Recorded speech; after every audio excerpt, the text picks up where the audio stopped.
Have you ever hit Johnny Depp? Answer it however you wish. You've already asked, and she's already answered, and you interrupted her.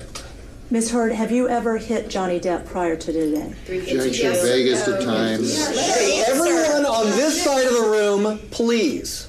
I think it's really interesting that when there's that kind of argument going on, badinage between the different lawyers, she's pretty calm in the center of that. She's pretty calm, and I think because she's waiting for her moment. She's going, okay, you're going to do some stuff. I've got a big piece coming up. I'm just going to stay calm before I do my bit. If I was there and the lawyers were going at it like that, I'd be like, there's trouble going on. Oh yeah, you see a lot of this. What's going to happen to me? And she's just this calm eye of the storm. She understands that. She understands that world, and she likes it, I think, because she's so calm during that. It's just that just was bells and whistles for me, saying, wow.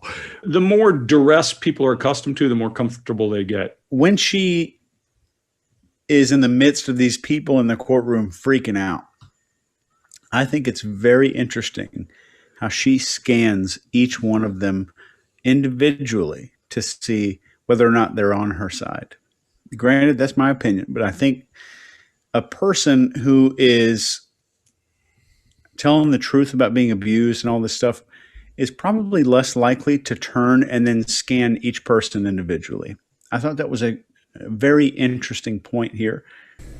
Answer it however you want to, including the way you were just. I'm asking for a yes or no answer. You don't have to answer it the way she wants you to answer it. He was about to push my sister down the stairs. She was attempting to break us up.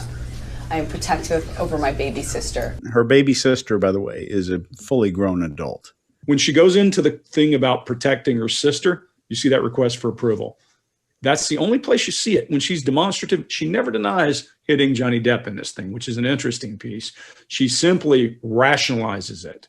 And when she gets to her points of rationalization, that request for approval, bam, pops up right there every time. She puts it in that mode of a mother protecting her child. And she puts her in the form of, I'm a protector, and that's why I have to do this. That's when she says, my baby sister. That's what I think anyway. I'm sure Mark's going to say something about that. Yeah, so let me talk about that defensive actions and that look of approval. Why would you need that look of approval on the idea of my baby sister? It's more about my baby, rather than even the baby sister. The idea of a mother protecting a child is an approved way for a female, generally, to be violent, to be aggressive, to be thoroughly aggressive. Most societies, when there's a story of a mother protecting their child, you know, all bets are off around how you can perform and what is socially normal around violence levels. Basically, you are showing the mother scorned, the mother's aggression, the mother bear. And I think that's the image that she's trying to get there. It gets very, very halting as she gets into, I don't know what I did. When he laid hands on her, I don't know what I did, but I know I jumped in between the actions that I saw could lead to a fatal injury to my sister. She was standing on the top of a flight of stairs, and she has never hurt anyone in her life, and she does not deserve to be pushed down the flight of stairs. And it looked like she was about to be. And I would have done what anybody who has a child or a sister would have done.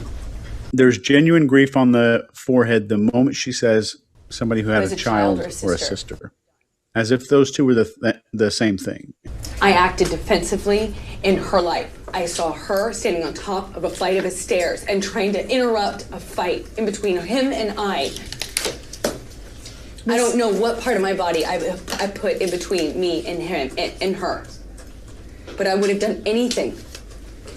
I would have done anything to prevent her from being pushed down a flight of stairs. There's genuine hand movement. There's genuine anger when the upper lip rises, exposing her teeth. There's genuine chin boss movement. There's genuine anger when she says, I would have done anything. But I would have done anything. We saw the sclera, the white part of her eyes, get exposed there. And none of that really means that she's innocent. And here's why.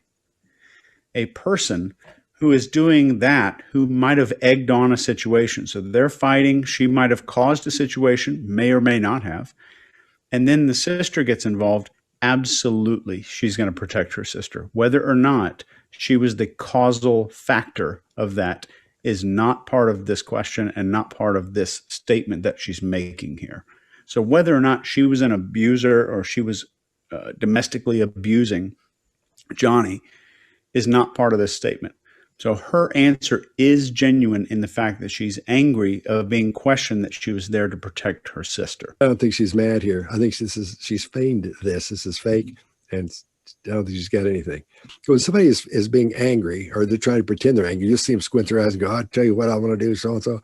That you see that, we've all seen that across the table. Somebody going, "Oh, you think so?" Well, if you think, but when you see this, their eyes squinted like this, that's no big deal because you're not seeing anything in here. Then you'll see those eyes come together like that, and they're still squinting. Don't worry about it. Not a big thing. But they squint, and you see those eyes, and you can see the whites of their eyes while they're trying to squint. That's anger. That's when they're going to swing at you. Just ask me. So that's when they're going to come across the table at you. And I'm sure she's not a famous actor. Maybe she is famous. Is she pretty famous? Okay. Oh, yeah, she's pretty famous. Yeah. Okay. Well, I wouldn't think she was a very Zombieland actor. Okay.